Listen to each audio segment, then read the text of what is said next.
எங்க பொண்ணுமே சொல்லிடுறாங்க, என்னால வந்து மன்னிப்பு கேட்க முடியாது. சொல்லப்போனா தப்பு அவருதான். அவர் தப்பு பண்ணது உண்மை. இது தப்பு தெரிஞ்சதுக்கப்புறம், கண்டிப்பா நீங்க எல்லாரும் தான் வந்து என்கிட்ட மன்னிப்பு கேட்பீங்கன்னு சொல்லிட்டு, பொண்ணுமே டைரக்ட்டா மொட்டை மாடிக்கு போயிடுறாங்க.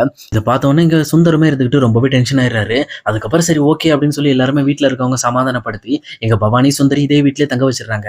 அதுக்கப்புறம் எப்பவும் போல காலையில எந்திரிச்சு சுந்தரமே, இந்த பக்கம் பொண்ணுகிட்ட போய் பேசலாம் அப்படின்னு சொல்லிட்டு, டைரக்ட்டா பொண்ணிய பார்க்கறதுக்கு அவங்களோட குடிசைக்கு போறாங்க. அங்க போயிட்டு பொண்ணிய கூப்பிட்டு, "என்ன பொண்ணு குடிசை ரொம்ப வசதியா இருக்குதா?" அப்படின்னு சொல்லி கேட்கறாங்க. அப்ப பொண்ணுமே நக்கலோட, "ஏன் என்னாச்சு? வேற ஏதாவது பில்டிங் கட்டி தர போறீங்களா?" அப்படின்னு சொல்லி கேட்கறாங்க. அப்ப சுந்தரமே எடுத்துக்கிட்டு, "இங்க பாரு பொன்னி, நேத்து நடந்த பிரச்சனையில என் பேச்ச மட்டும் நீ கேட்டிருந்த அப்படின்னு வச்சுக்கயேன், கண்டிப்பா உன்ன மறுபடியுமே சக்தி கூட சேர்த்து வைக்கிறதுக்கு நான் ஏதாவது ஒண்ணு பண்ணியிருப்பேன். ஆனா நீ எனக்கு எதிராவே எப்பவுமே இருக்க. நான் பண்ற தப்பு எல்லாத்தையுமே எப்படியோ ஒரு விஷயத்துல உனக்கு தெரிஞ்சு போயிருது. நீயே போய் இத பத்தி வீட்ல சொல்லிடுற.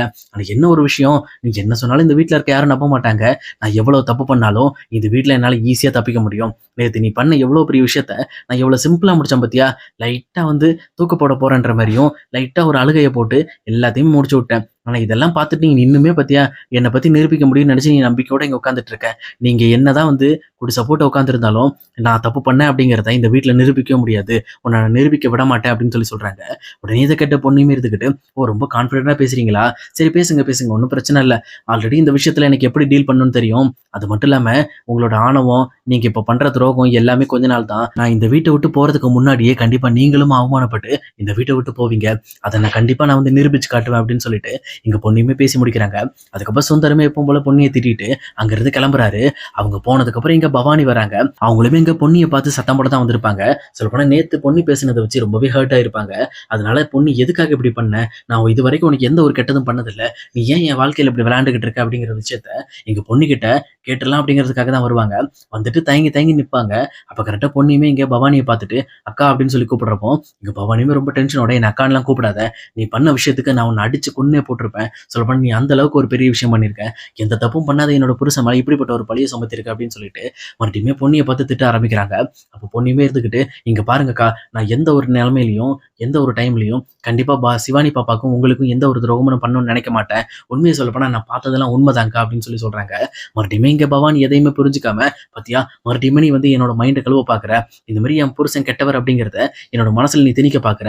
நீ ஏற்கனவே வந்து பிரீத்தி சக்தியோட கல்யாணத்த நிறுத்துறதுக்கு இதே மாரி தான் பண்ணிட்டு இருந்த. உன்னோட சூழ்ச்சிகள்னால இங்க இருக்கிற வீட்ல இருக்க எல்லாரையுமே நீ ஏமாத்திக்கிட்டு இருக்க" அப்படின்னு சொல்லி சொல்றாங்க. உடனே எங்க பொண்ணுமே ரொம்ப சென்டிமெண்டலா, "இங்க பாருங்கக்கா, கண்டிப்பா நான் எந்த விஷயத்தையும் நான் பண்ணல. என் மனசார யாருக்கும் எந்த ஒரு தப்பும் நான் பண்ணது கிடையாது. இந்த மாரி சக்தியும், பிரீத்தியும் கல்யாணம் நின்னதுக்கு காரணம் நான் கிடையாது. அதுக்கு நம்ம வீட்ல இருக்கிற வேற யாரோ தான் காரணம். அவங்க தான் அந்த மாரி பிளான போட்டு என்கிட்ட இந்த மாரி வந்து அவங்க 2 பேரையும் நம்மளோட சொந்தக்காரங்கன்னு சொல்லி பேச வைக்கிற மாரி வச்சுட்டு, அவங்கள வச்சு எல்லா வேலையும் முடிச்சுட்டாங்க. அது மட்டும் இல்லாம, அவங்க பிரிஞ்சு போனதுக்கு காரணம் அது மட்டும் கிடையாதுக்கா. இந்த மாரி பிரீத்தி இருந்தான்னா சக்தி மேல நம்பிக்கை இல்லாம தானே பிரிஞ்சு போனாங்க. சொல்லப்போனா பிரீத்தி தான் சக்திய உண்மையா லவ் பண்ணியிருந்தா, அப்புறம் ஏன் அவங்க விட்டுட்டு போணும்? அவங்களுமே இந்த மாரி சக்தி ஏழையா இருந்தாலும் அவங்க கூட இருக்கணும்னு தானே இருக்கணும். சக்தி மேல எந்த ஒரு சொத்தும் இல்ல. அவன் ஒரு பணக்கார வீட்டு பையனே இல்ல அப்படின்னு சொல்லி, அவங்க சொன்ன ஒரு வார்த்தைக்காக, இது மாரி பிரீத்தி எதுக்காக அவங்க அப்பா பேச்ச கேட்டு எந்திரிச்சு போணும்? அப்ப பிரீத்திக்குமே இங்க சக்தி மேல விருப்பம் இல்ல. அந்த பணத்து மேல தானே விருப்பம். அப்ப என் மேல எப்படிக்கா தப்பு சொல்றீங்க? இந்த விஷயத்துலயும் அதான் நடந்துட்டு இருக்குக்கா. இது மாரி சுந்தர் நெறைய டைம் தப்பு பண்ணிக்கிட்டு தான் இருக்காரு. ஆனா இத பத்திலாம் நான் என்னைக்குமே அவங்க கிட்ட சொன்னது கிடையாது. எனக்கு எப்பவுமே இந்த விஷயம் உங்களுக்கு தெரிஞ்சா நீங்க ரொம்பவே ஹர்ட் ஆவீங்கன்னு எனக்கு நல்லாவே தெரியும். ஆனா இந்த விஷயத்த அவர எப்படியாவது மிரட்டி இந்த தப்பு பண்ண வைக்காம இருக்கணுங்கிறதுக்காக தான் நானும் ட்ரை பண்ணேன். ஆனா அத விட முக்கியமா அவர் பண்ற தப்புக்கள் ரொம்பவே அளவுக்கு அதிகமா போயிட்டு இருந்துச்சு. உங்களுக்கு ஒரு விஷயம் தானே தெரியும். இந்த மாரி நான் சொன்ன விஷயம், ஒரு பொண்ணு கூட இந்த மாரி வந்து அவர் தப்பா இருந்து, அந்த பொண்ணு கர்ப்பமாயிருச்சு. அந்த பொண்ணோட கர்ப்பத்த அழைக்கிறதுக்காக இந்த மாரி அந்த பொண்ணோட அண்ணன் பணம் கட்டிட்டு இருக்கார விஷயத்த தான் நான் சொன்னேன். ஆனா இதுக்கு மேல நெறைய விஷயம் நடந்திருக்குக்கா. அது இன்னும் நான் உங்ககிட்ட சொன்னதில்ல அப்படின்னு சொல்லி சொல்றாங்க. உடனே இத கேட்ட பவானியுமே, "அப்படி என்ன விஷயம் நடந்திருக்கு? அதையும் சொல்லு. நீ சொல்ல வேண்டிய பொய் எல்லாத்தையும் சொல்லி முடிச்சிரு. அதையும் நான் கேட்டுக்கிறேன்" அப்படின்னு சொல்லி சொல்றாங்க. உடனே இந்த பக்கம் பொண்ணையுமே இருந்துகிட்டு, "இங்க பாருங்கக்கா, நான் இப்ப சொல்றத சொல்லிட்டு உங்களுக்கு ஒரு ஹிண்ட் தரேன். என் மேல நம்பிக்கை இல்ல அப்படின்னா, நீங்க அந்த விஷயத்த செக் பண்ணி பார்த்தீங்கன்னா, இதுல எது உண்மை, எது பொய்ங்கிறத நீங்க தெரிஞ்சுக்கலாம்னு" சொல்லிட்டு, இங்க பொண்ணையுமே பேச ஆரம்பிக்கிறாங்க. "இங்க பாருங்கக்கா, இந்த மாரி அத்தையோட அந்த பாட்டு கம்பெனி இருக்கு பார்த்தீங்களா? அதுல ஆல்ரெடி பாட சான்ஸ் கேட்டு வர்ற பொண்ணுங்களோட அட்ரஸ், ஃபோன் நம்பர் லிஸ்ட் எல்லாமே இருக்கும். அது மட்டும் இல்லாம, அந்த லிஸ்ட்ல நான் சொல்ற 2 பொண்ணுங்களோட பேர் இருக்கான்னு மட்டும் பாருங்க. அத மட்டும் செக் பண்ணி பாருங்க. அந்த பொண்ணுங்க இருந்தாங்க அப்படின்னா, அவங்கள பத்தி நீங்க விசாரிச்சீங்க அப்படின்னா, ஆட்டோமேட்டிக்கா உங்களுக்கு எல்லாமே தெரிய வரும். ஒரு பொண்ணோட பேர் ரேஷ்மா. அந்த பொண்ணு வந்து ஆல்ரெடி சுந்தர் நெறைய இடங்கள்ல கூட்டிட்டு சுத்திட்டு இருந்தாரு. நான் கூட ஒரு டைம் கடை வீதிக்கு போறப்ப அவர பார்த்தேன். இன்னொரு பக்கம் அவர் மறுபடியும் எங்க வீட்டு வாசல்ல வந்து நிக்கும்போது, நம்ம கார் பின்னாடி இருந்து அந்த பொண்ணு இறங்கி போச்சு. நீ இத பத்தி நான் ஏற்கனவே வீட்ல பேசியிருக்கேன். ஆனா யாருமே என்ன நம்பல. அப்பவும் நான் சொல்றேன். அப்பவுமே சுந்தர் தப்பு பண்ணாரு. ஆனா இப்ப அத விட பெரிய தப்பா ஒரு பொண்ணு கூட இந்த மாரி வந்து அஃபேர் வச்சு, இப்ப அந்த பொண்ணோட வாழ்க்கையே கெடுத்துட்டாரு. அந்த பொண்ணோட அண்ணனும் அந்த பொண்ணுக்கு அபார்ட் பண்றதுக்காக தான் அந்த பணத்த கேட்டுட்டு இருந்தாங்க. இந்த விஷயத்த நான் பார்த்த உடனே ரொம்பவே டென்ஷன் ஆயிட்டு, அந்த இடத்துல நான் பேசியிருக்க மாட்டேன்க்கா. ஆனா அப்ப எனக்கு சுந்தர் பண்ண துரோகத்த நினைக்கும்போது, சிவானி பாப்பாவோட முகம் தான் எனக்கு ஞாபகம் வந்துச்சு. அந்த காரணத்தினால தான்க்கா அங்க வச்சு சுந்தர்ட்ட சத்தம் போட்டுட்டு, நான் வேகமா வீட்டுக்கு வந்து இந்த உண்மைய சொன்னேன். இல்லன்னா நான் சொல்லியிருக்க மாட்டேன் அப்படின்னு சொல்லி பொன்னி சொல்றாங்க. இத கேட்ட பவானியுமே ரொம்பவே சைலண்ட் ஆயிடுறாங்க. இங்க பொண்ணு கிட்ட எதுவுமே பேசாம அங்கிருந்து இறங்கி போயிடுறாங்க. கீழ போய் இந்த மாரி ரொம்பவே வந்து அவங்க சேடாயி உட்கார்ந்துட்டு இருக்கும்போது, அங்க வந்த ஜெயாவுமே, "என்னாச்சு? எதுக்காக பவானி இப்படி இருக்க?" அப்படின்னு சொல்லி கேட்கிறப்போ, "இல்லம்மா, நான் இப்ப போய் பொண்ணுகிட்ட பேசினேன்" அப்படின்னு சொல்லி சொல்றாங்க.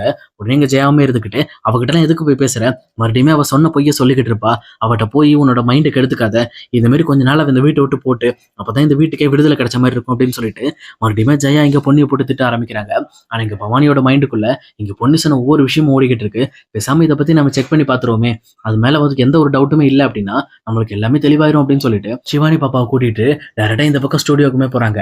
அங்க போயிட்டு இந்த மாரி அங்க இருக்கிற மேனேஜர்ட்ட, "இந்த பாட்டு போட சான்ஸ் கேட்கறதுக்காக வர்ற பொண்ணுங்களோட டீட்டெயில்லாம் இருக்கா? அந்த ஃபைல் மட்டும் எனக்கு குடுங்க" அப்படின்னு சொல்லி கேட்டு வாங்குறாங்க. வாங்குனது மட்டும் இல்லாம, இந்த பக்கம் பொன்னி சொன்ன மாரி அந்த 2 நேம்ல பொண்ணுங்க இருக்காங்களா அப்படிங்கிறதையுமே செக் பண்ணி பார்க்குறாங்க. அவங்க சொன்ன மாரி 2 பொண்ணுங்க இருக்காங்க. அதே நேரத்துல அந்த ஸ்வேதாவோட ஃபோட்டோவையும் பார்த்துட்டு, ஒருவேளை இவங்களா இருப்பாங்களா அப்படின்னு சொல்லி யோசிச்சுட்டு, பேசாம இந்த ஃபோட்டோவ நம்ம எடுத்துக்கலான்ட்டு அந்த ஃபைல்ல இருந்து அந்த ஃபோட்டோவையும் எடுத்துக்கிறாங்க. எடுத்துட்டு இந்த பக்கம் அவங்களோட பேக்ல எப்பவும் போல வச்சுட்டு, சிவானி பாப்பாவையும் கூட்டிட்டு இந்த பக்கம் கார்ல வந்துட்டு இருக்காங்க. வர்ற வழியில அந்த ஸ்வேதாவோட ஃபோட்டோவுமே எடுத்து பார்த்துட்டு இருக்காங்க. அப்ப எதார்த்தமா செல் நோண்டிட்டு இருக்க சிவானியுமே அந்த ஃபோட்டோவ பார்த்தோனே, "அம்மா, இந்த ஆன்ட்டியா? இந்த ஆன்ட்டிக்கு தாம்மா அப்பா அன்னைக்கு லிஃப்ட் குடுத்தாரு" அப்படின்னு சொல்லி சொல்றாங்க. இது கேட்டோனே இந்த பக்கம் பவானி ரொம்பவே ஷாக் ஆயிட்டு, "என்ன சொல்ற சிவானி? அப்படி அப்பா குடுத்தத நீ பார்த்தியா?" அப்படின்னு சொல்லி சொல்றப்போ, "ஆமாம்மா, நான் கேட்டேன்ல. அன்னைக்கு கூட நம்ம எல்லாரும் உட்கார்ந்துட்டு இருக்கும்போது நான் சொன்னேன்ல, ஒரு ஆன்ட்டிக்கு அப்பா வந்து இந்த மாரி லிஃப்ட் குடுத்தாங்கன்ட்டு. அது இந்த ஆன்ட்டி தாம்மா" அப்படின்னு சொல்லி சொல்றாங்க. இது கேட்டோனே இந்த பக்கம் பவானிக்குமே ரொம்பவே வந்து சேட் ஆயிடுறாங்க. ஒருவேளை பொன்னி சொல்ல எல்லாமே உண்மையா இருக்கா? என்னோட வாழ்க்கை என்ன ஆக போறது? என்னோட குழந்தையோட வாழ்க்கை என்ன ஆக போகுது? அப்படின்னு சொல்லி ரொம்பவே பயந்துகிட்டு, இந்த பக்கம் பொண்ணுகிட்ட போயிட்டு அந்த 2 ஃபோட்டோவையும் எடுத்து காட்டுறாங்க. "நீ சொன்ன 2 பேர் இவங்களா?" அப்படின்னு சொல்லி கேட்கறாங்க. அப்போ பொன்னியுமே அந்த ஃபோட்டோவ பார்த்துட்டு, "நான் ஸ்வேதான்னு சொன்னேன் பார்த்தீங்களா? அதாவது இந்த மாரி உங்களோட வீட்டுக்காரர் கர்ப்பமாக்குன பொண்ணு. அந்த பொண்ணு இதுதான்னு" சொல்லிட்டு ஸ்வேதாவோட ஃபோட்டோவ காட்டுறாங்க. அதே நேரத்துல அங்க ரேஷ்மான்னு சொல்லிட்டு, "இந்த பொண்ணு தான் ரேஷ்மா. இதுதான் இந்த கார்ல இருந்து இறங்கி ஓடுச்சு. ஆனா இத பத்தி நான் பேசினேன். இப்ப நான் உங்கள ரொம்பவே ஹர்ட் பண்ற மாரி பேசிட்டு இருக்கேன்னு நீங்க நினைக்காதீங்க. உண்மையிலுமே நான் சொன்ன வார்த்தையில உண்மை இருக்கு. நான் உண்மையிலுமே உண்மைய மட்டும் தான் சொல்லிக்கிட்டு இருக்கேன்" அப்படின்னு சொல்லிட்டு பொன்னியுமே சொல்லிட்டு அங்கிருந்து உள்ள போயிடுறாங்க. ஆனா இந்த விஷயத்த தெரிஞ்சுக்கிட்ட உடனே இந்த பக்கம் பவானிக்கு என்ன பண்றதுன்னே தெரியல. சொல்லப்போனா உண்மையிலுமே நம்மளோட வீட்டுக்காரர் தப்பு பண்ணியிருக்காரா? அப்ப இந்த பொண்ண போய் நம்ம நேர்ல பார்க்கணும் அப்படிங்கிறதுக்காக ஃபர்ஸ்ட் எடுத்தோனே ஸ்வேதாக்கு கால் பண்றாங்க. அந்த பக்கம் ஸ்வேதாவும் எடுத்துட்டு, "சொல்லுங்க, நீங்க யாரு?" அப்படின்னு சொல்லி கேட்கறாங்க. "நான் இந்த மாரி சுந்தரோட மனைவி" அப்படின்னு சொல்லி சொல்றாங்க. இது கேட்டோனே இந்த பக்கம் ஸ்வேதாக்கு லைட்டா தூக்கி வாரி போடுது. ஆனா பக்கத்துல இருக்கிற தாசுமே, "என்னது, யாரு சுந்தரோட ஒய்ஃபா? நீ என்ட்ட கூட நான் பேசிக்கிறேன்" அப்படின்னு சொல்லிட்டு, "சொல்லுங்க மேடம், எதுக்காக கால் பண்ணியிருக்கீங்க?" அப்படின்னு சொல்லிட்டு கேட்கறாங்க. "ஒண்ணும் இல்ல. இந்த மாரி வந்து எங்க வீட்டுக்காரர பத்தியான உண்மைகள் எங்களுக்கு தெரிய வந்துருச்சு. நீங்க யாரு? எங்க இருக்கீங்க?" அப்படின்னு சொல்லி கேட்கறாங்க. உடனே இங்க தாசுமே இருந்துட்டு, "நாங்க யாரா வேணாலும் இருந்துட்டு போறோம். எங்கேயும் இருந்துட்டு போறோம். அதெல்லாம் எங்களுக்கு முக்கியம் கிடையாது. முதல்ல உங்க வீட்டுக்காரர் பண்ண தப்ப நீங்க தெரிஞ்சுக்கிட்டீங்கல்ல, அந்த தப்புக்கு உண்டான சன்மானத்த குடுங்க. சொல்லப்போனா அவர் பண்ண தப்புக்கு நீங்க என்னோட தங்கச்சி வயித்துல இருக்கிற அந்த கருவ அபார்ட் பண்றதுக்கு நீங்க பணம் குடுத்தாகணும். அவருமே தரேன்னு சொல்லி ஏமாத்திட்டு போயிட்டாரு. எனக்கு ஒரு ரூ. 5,00,000 நீங்க பணத்த குடுத்தீங்கன்னா, இந்த பிரச்சனை வெளியில வராம நான் பார்த்துக்கிறேன்" அப்படின்னு சொல்லிட்டு இங்க தாசுமே பேசுறாங்க. இதெல்லாம் கேட்டவுனே இந்த பக்கம் பவானிக்கு பயங்கரமா தூக்கி வாரி போடுது. அப்போ உண்மையாலுமே பொன்னி சொன்ன மாரி, இங்க நம்ம வீட்டுக்காரர் தப்பு பண்ணியிருக்காரு அப்படிங்கிறத புரிஞ்சுக்கிறாங்க. அடுத்த செகண்டே அந்த கால கட் பண்ணிட்டு, டைரக்ட்டா சுந்தர கூப்ட்டு, இந்த பக்கம் ஹால்ல வச்சு சுந்தரோட கன்னத்துல பலார் பலார்ன்னு அறையுறாங்க. சொல்லப்போனா அங்க சுந்தர் மேல வச்சிருந்த நம்பிக்கை எல்லாமே ஒவ்வொரு அறையிலயுமே உடைஞ்சுகிட்டு இருக்கு. அப்ப சுந்தரமே இருந்துகிட்டு, "என்னாச்சு பவானி? என்னாச்சு?" அப்படின்னு சொல்லிட்டு அவங்களுமே கேட்டுட்டு இருக்காங்க. ஆனா இது எதையுமே கேட்காத பவானியுமே இந்த சுந்தர போட்டு அடி அடின்னு அடிச்சுட்டு ரொம்பவே ஃபீல் பண்ணி அழுதுகிட்டு இருக்காங்க. அப்ப இத பார்த்த ஜெயாவுமே இருந்துகிட்டு, "என்னாச்சு பவானி? எதுக்காக மாப்பிள்ளைய அடிக்கிற?" அப்படின்னு சொல்லி கேட்கறாங்க. ரொம்பவே அழுதுகிட்டு பவானியுமே, "இங்க பொன்னி சொன்ன எல்லாமே உண்மைதாம்மா. இவர் உண்மையாலுமே எனக்கு துரோகம் பண்ணிட்டாரு. வேற ஒரு பொண்ணோட இவர் அஃபேர் வச்சிருந்திருக்காரு" அப்படின்னு சொல்லிட்டு இந்த பக்கம் பயங்கரமா ஃபீல் பண்ணி அழ ஆரம்பிக்கிறாங்க. உடனே ஜெயாவுமே இருந்துகிட்டு, "அந்த பொன்னி சொன்னா அத நீ நம்புறியா?" அப்படின்னு சொல்லி கேட்கிறப்போ, "இந்த மாரி பொன்னி சொன்னதுல உண்மை இருக்குமா? இதா அங்க பாருங்க. இதுதான் அந்த பொண்ணோட ஃபோட்டோ. ஆல்ரெடி அந்த பொண்ணுக்கு கால் பண்ணி நான் பேசிட்டேன்" அப்படின்னு சொல்லிட்டு அந்த ஸ்வேதாவோட ஃபோட்டோவ தூக்கி எறியறாங்க. இத பார்த்தோனே இந்த பக்கம் சுந்தருக்குமே வந்து முடிஞ்சு போயிருச்சு. போச்சு, எல்லாமே முடிஞ்சுச்சு. வீட்டுக்கு எல்லா உண்மையும் தெரிஞ்சிருச்சு. இதுக்கு மேல என்ன நடக்க போதோ தெரியலன்னு சொல்லிட்டு பயங்கரமா பயந்துகிட்டு இருக்காரு. அதே நேரத்துல சண்முகமும் ரொம்பவே டென்ஷன் ஆயிட்டு, "என்ன மச்சான், பவானி சொல்றது உண்மையா? இதெல்லாம் பண்ணது நீங்க தானா?" அப்படின்னு சொல்லிட்டு ரொம்பவே கோபத்தோட கேட்க ஆரம்பிக்கிறாங்க. இந்த பக்கம் சுந்தருக்கு என்ன பதில் சொல்றதுன்னே தெரியல. அதே நேரத்துல இன்னொரு பக்கம் சக்தியுமே, "இப்ப புரியுதுங்களா? இந்த மாரி பொண்ணு எப்பவுமே உண்மைய மட்டும் தான் சொல்லிக்கிட்டு இருக்கா. அவ எந்த விதத்திலயும் பொய் சொன்னது கிடையாது. ஆனா இது யாருமே புரிஞ்சுக்காம, அவள கெட்டவளா ப்ரொஜெக்ட் பண்ணி, அவள இப்ப சம்மந்தமே இல்லாம இந்த வீட்டோட மொட்டை மாடியில தங்க வச்சுட்டு இருக்கீங்க. அது மட்டும் இல்லாம என்கிட்ட இருந்து அவள பிரிச்சுட்டீங்க" அப்படின்னு சொல்லிட்டு இங்க சக்தியுமே பிரச்சனை பண்ண ஆரம்பிக்கிறாரு. அதே நேரத்துல இங்க பவானியுமே ரொம்பவே ஃபீல் பண்ணி, "இந்த ஆள நம்பி நான் ரொம்ப ஏமாந்துட்டேன்ம்மா. சொல்லப்போனா இவர் மேல நான் மலை மாதிரி நம்பிக்கை வச்சிருந்தேன். இந்த மாரி என்னோட வாழ்க்கையும், என் பொண்ணோட வாழ்க்கையும் 1% கூட யோசிச்சு பார்க்காம, இப்பேற்பட்ட ஒரு தப்பு பண்ணியிருக்காரு. இவர் இதுக்கு மேல இந்த வீட்ல இருக்கக்கூடாது. இந்த வீட்ல மட்டும் கிடையாது, என்னோட வாழ்க்கையிலே இவர் இருக்கக்கூடாது" அப்படின்னு சொல்றாங்க. உடனே இத கேட்டவங்க சந்திரசேகருமே ரொம்பவே மனசு உடைஞ்சு போயிட்டு, "ஏன் மாப்ள, இந்த வீட்ல இருக்க அத்தனை பேரும் உங்க மேல நம்பிக்கை வச்சிருந்தோமே, நீங்க ஏன் இப்படி பண்ணீங்க? என் பொண்ணுக்கு எதுக்காக நீங்க துரோகம் பண்ணீங்க?" அப்படின்னு சொல்லிட்டு எல்லாருமே கேள்வி கேட்கறாங்க. இங்க சுந்தருக்குமே என்ன பண்றதுன்னே தெரியல. சொல்லப்போனா அவர் பண்ண தப்ப இதுக்கு மேல சரி செய்யறதுங்கிறது நடக்காத காரியம். அதே நேரம் அவர் இந்த தப்பு பண்ணதுல கூட அவருக்கு வருத்தம் இல்ல. இந்த தப்ப மாட்டி விட்டதுனால பொன்னி மேலயுமே ரொம்பவே கடுப்புல இருக்காரு. இந்த பொன்னியினால தான் இவ்ளோ பிரச்சனையும், இவள மட்டும் இந்த வீட்ல இருக்க விட்டதுனால தான் இவ்ளோ பிரச்சனை. இவள அன்னைக்கே தொரத்தி விட்டுருந்தேன்னா, இவ்ளோ தொந்தரவு இருந்திருக்காதுன்னு சொல்லிட்டு மறுபடியுமே பொன்னி மேல தான் கோவப்பட்டுட்டு இருக்காரு.